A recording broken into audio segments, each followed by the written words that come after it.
if you win, don't just say, oh, I quit. Have your security blanket, have your plan. Thank you, Ramona. Phyllis, what do you have? What's the one piece of advice, the single most important piece of advice you'd give a Toastmaster who is aspiring to be world champion? Stop thinking about the trophy. Stop thinking about the trophy. It's not just about the win. It's bigger than you. What if and when you win, whoever in here is competing on to the next level and who has the aspiration, what's your why? If your why is only to have this shiny trophy and to have the title, then you're not going to get it. And if you do get it, you're not going to know what to do with it. Because people are going to expect you, and I'm setting the bar high, baby. I did 8 countries in 6 months. So I'm setting the bar high. So they're going to expect of you to come and to travel and to do it all for free and to speak here. I got lucky today. I only had to be here. But in some places I go, they want me to go here. And I say yes because, I want to create those relationships. But if you're only doing it for the trophy, then have mercy on you. Okay. All right. Yvonne, your second question. I'll do my second question as my first. You know what? Because I would like to speak with Ms. Ramona too. We enjoy your speech still standing. What advice would you give to someone who's facing a major challenge in their life? You know what? I can have a transparent moment because I like you all and smiling and nobody's sleeping. So I'll be very transparent. The most difficult challenge in my life was, and something funny about the month of August, but it was August of 2014 when my 2-year-old son was diagnosed with a cancerous brain tumor. And he had to have 3 brain surgeries and 30 radiation treatments. And you can't prepare for that. You can't prepare for that. There's nothing that you can do for that, but it goes back to the limits and the lemonade. Are you going to fall apart? Are you going to kill yourself? Sorry to say that. What are you going to do now? Now what? And so I did a lot of positive thinking, like visualizing him healthy and visualizing a normal life. And I'm not saying that's what cured him of cancer, but I'm saying I had to do something to sustain myself. And one of the things that I did that a lot of people thought was weird was during his 3rd surgery. At this point, it's surgery number 3, okay? I don't know what's going to happen. I've been through this twice before. I went out and I got my hair done, and I got my nails done, and I made sure I looked nice, and I went in there with a positive attitude. And some people were like, that's so selfish. Your son is in the hospital about to have surgery. How could you do that? Because if you're not right, nobody's going to be right. And your attitude changes everything. That positive mind state, it changes everything. I'm not saying that if something bad happens to you, you think hard and you go to the hair salon and get a haircut, that's going to change it. But it just does something to your spirit, and it does something to your energy. And so if you're going through something right now, don't sit in it. Don't sit in your funk. Don't sit in your bubble of negativity. You have to do something to try to pull yourself out. If you're feeling crappy, put on a nice abaya. Do something nice to your hair. Get your makeup done. Fellas, go fishing. Buy yourself a new shirt. Go golfing with Maria. Don't sit in your funk. Do something to try to change the energy. Shift the energy. And that's easier said than done, especially if you're going through something like a kid with cancer or a parent who's sick or going through a divorce or your best friend just committed suicide or something like that. But you have to try to do something to get you out of that. And that's really the best advice that I can give someone who's going through something, because my grandma always said you have to keep living. You have to keep living. And if you're here every single day, you're still here for a reason. And you have to start making the best out of it. And you have to start spiking that lemonade. Thank you, Ramona, for sharing such a personal, intimate story with us. Thank you. Phyllis, you have something for us? One last question. Something you touched on in your speech. What were the resources that you were able to use to draw from in preparing your platform? To prepare for the World Championship stage, right? Yeah, to prepare for your career as a speaker, your platform as a speaker. That's hard for me to say because I feel like I was born a speaker and I didn't really have to do too much. No, don't do that. Because some of you are born to do something awesome. Some born chefs in here. There's some born athletes in here. I can't shoot. So I feel like this is what I was born to do. So that's difficult for me to say. But I do want to get on some of the tips for those of you who are looking to improve your communication skills and your speaking skills. Each World Championship speech, if you look back at all of them, they have certain elements. And I know some of you study them. So I want to, if you have one of those elements or one of those things that you know a World Championship speech has, can you just share it with us? Personal story. A story. You have to tell a story, yes. What else? Maybe a prompt. Props equal points. Some people, you don't have to, but that's why I threw in the top, because they told me that props equal points. Yes, so tell a story, maybe use a prop. Message. Humor. Have a message, yes, have some humor. Takeaway. Takeaway. Yes, a call to action, absolutely. Yes. The emotional connection. Emotional connection, definitely. What You else? have to be animated. Very active. Yes and no. Yes. I think for me, some people thought I was too animated.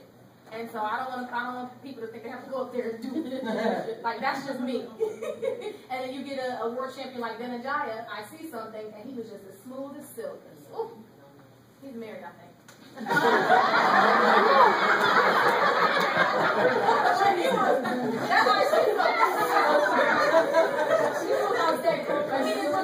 didn't really do too much.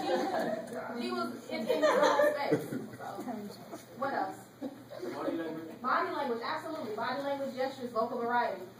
What else? Yeah. Authenticity. Definitely authenticity. They don't want to see another Ramona Smith. They don't want to see another Darren Tate. They don't want to see another LaShonda Reynolds. They want to see you. What else? Using the stage, right? Maybe you want to make sure you use the stage effectively, especially on, I mean, I'm telling you, I wish I could show you how big that stage was. Like, imagine this times 3. So that stage is huge.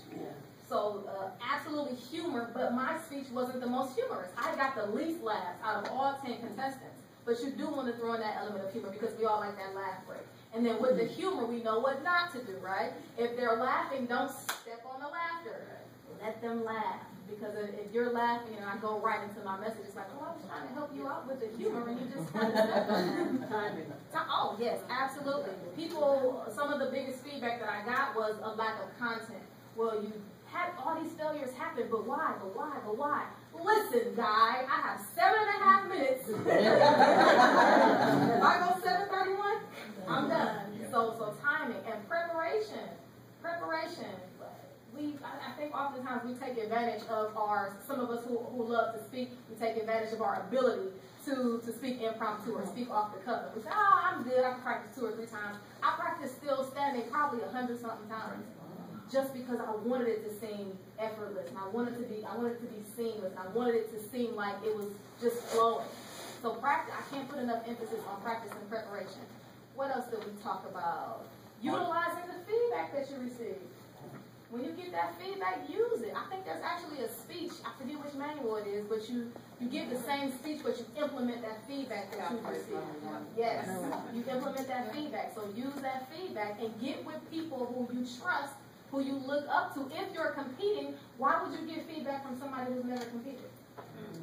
They don't know what to look for. I was able to get with someone named Larry Sapansky, and he's been to the semifinals, I think, 5 or 6 times. So he told me all those little things that the judges were looking for. And get you a ballot, and look at that ballot, and look at everything that they're looking for on that ballot. It's online. It's free. You can print it out, and you can judge yourself against that ballot. Thank you. Sorry, Oprah. We could give you all night and talk. We have time for 3 questions. Yes, lady in the back. Thank you. Thank you so much for being here. You mentioned that the first club, the president, the Japanese lady, Amy, you mentioned that you got out of that club comfortable with being yourself, and you seem very comfortable with yourself, very authentic, and just the way you engage. So I'm curious, like, how were you before, or what did she do, or how does someone become less worried about judgment or whatnot? Before I met Amy, I had tried to take some acting classes. And the same thing my acting coach kept telling me was stop being afraid to look stupid. he kept telling me that because I would get on the stage and he would say, act like you're freezing cold in Antarctica. And I'd be like, oh, it's so cold. And he's like, no, stop being afraid to look stupid. And that lasted for a few weeks. But then when I actually got with Amy, and she, first of all, she was looking, not stupid, but I was like, this crazy lady runs a kimono every week, and she starts off with that. I saw how comfortable she was with that, and she took a liking to me. And then she wasn't as blunt as he was. She was patient with me, and she asked me what my goals were. And I told her, I want to be an internationally known motivational speaker. And she said, okay, well, let's work on bringing out who you are. And that's how the concept of the Lady Bird speaker was even born. That's my business. I'm the Lady Bird speaker. But that's how that was born, because she said, if you want to be this amazing speaker and these are your goals, I'm going to help you with that. So let's start with branding yourself. So she helped me brand myself with the Lady Bird speaker. So it was just getting under her mentorship and getting under someone who I felt like understood me. Because my acting coach, Mike Oldman, he was great, he was wonderful, but he was a little and Amy was more nurturing, and she slowly brought my fears down. And she was just patient with me, and she was open with me, and she was honest with me, and she like worked with me. She like danced with me, and I'm trying to figure out the right words. Y'all, you know what I'm trying to say. Yes, she mentored me, but she nurtured me. She nurtured me, and she helped peel back my layers. And so I was just lucky to have a person like her who I respected, who I looked up to, and who actually wanted to work with me towards my goals. Thank you. And then you'll be the third. Yes. Marhaba. Alaikum salam. You said, Assalamu alaikum, wa alaikum salam. My name is Barbara Jean, and I'm part of Palm City Toastmasters. My question is, I didn't know anything until I came here about the history of your teaching. What would be your message to younger children of today's generation? I love that question. Because my favorite audience to speak to is young people. Because they're like empty vessels that I can fill up. And adults, you guys are like already full up to here, so you're only going to take a little bit and pour out the rest that you don't want. To the young people, I just tell them to dream bigger.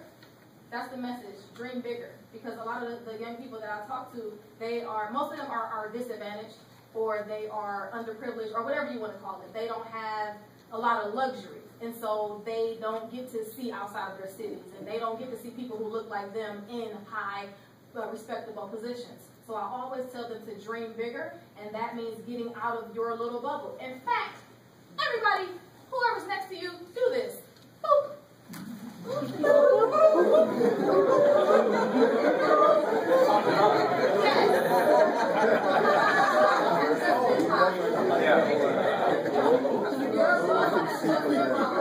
I encourage them to get out of their bubble. I say, go on those field trips, go on those study abroad trips. Talk to that person who doesn't look like you, who you walk past every single day, but they don't look like you, and you don't say hi to them.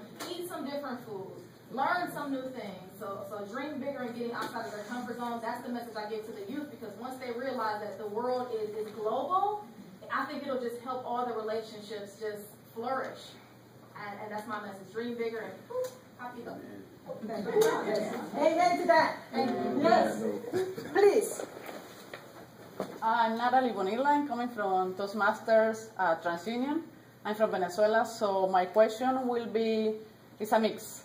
My question will be, I'm international. I came here as an international student for Masters, and I'm working here. So my question will be, imagine that none of us are Toastmasters, and none of them have 20, 10, 15 years, 5, as many as they do. And you say that Amy, she taught you a lot of things. So imagine that you're Amy, and we're you. What 3 advices would you give us if we are just starting Toastmasters, as I am? I would say, I would encourage you to do the same thing as he did for me. I would get up and what's something that she used to make me do? One time she made me start a speech laying down. So I would just, whatever your fear is or whatever your focus is, I would give you an activity to focus head on. So What's one of your fears as far as public speaking or with Toastmasters? What's something that makes you a little uncomfortable? Humorous speech, maybe? Humorous speech? So my first assignment to you would be to give a humorous speech. That would be my first assignment to you. It's just to challenge you to get you out of your comfort zone. And then I would help you and I would guide you and I would point you in the direction of people who can help you. But at first you have to face the fear to be open to it. So as your Amy, and this is so funny because this is something she would wear. I'm becoming Amy. I would just tell you whatever your biggest fear is, jump into it. Just jump into it. Just do it. Because at Toastmasters, the beauty about it is we'll always catch you. We're not going to make you feel bad. We're not going to say, oh, that was the worst speech ever. It was horrible. Please don't come back next week. We're going to clap for you. It's going to be a lot of clapping. And in your evaluation, even if it's not something we like, we're going to make it sound like something we like. So you have a safety net with Toastmasters. So don't be afraid to take risks because we'll catch you when you fall. We have time for one more from this side of the room. Yes. Ramona, thank you so much for being here. I'm Dorette from Palm Beach Advanced. And my question is, you mentioned that you've always known that speaking is something that you're born to do. At what age did you discover that?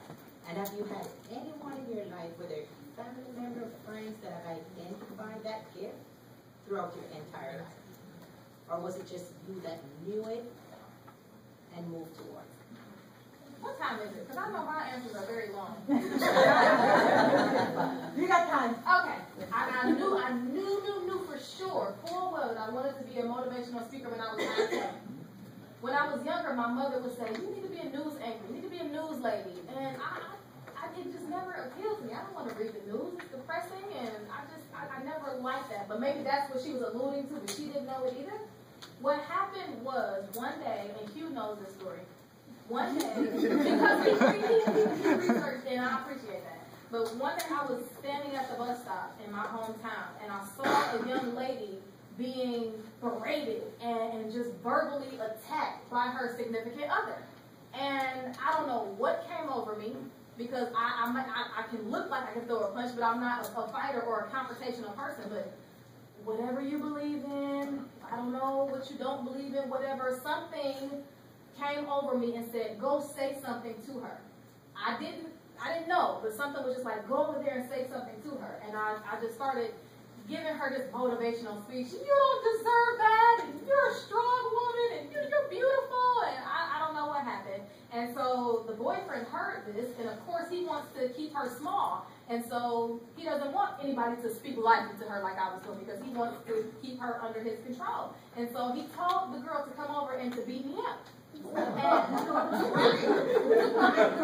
And so she came up to me and she got like right here in my face, and she was just, tears were just coming down her face, just streaming down her face. And I just looked at her and I said, don't do it. I said, you don't deserve this. You can do so much better. You are so beautiful, and I don't even know why you are subjecting yourself to this because you're amazing, and I can see that. And I tried to give her my phone number, and she walked back to the car, and of course he ripped it up and threw it out the window. Don't know who she was. Don't know who he was, never saw them again, don't know if she remembers me. But when I got home, I looked myself in the mirror and I said, this is what you were born to do. I have the gift of inspiration, and that's just my gift. And at that point I knew. And once I did started speaking and speaking to rooms where there were two people and speaking to rooms of inanimate objects, every time I got off the stage, somebody would always say, oh, I'm so inspired. I'm so inspired, and I just took it from there. Thank you.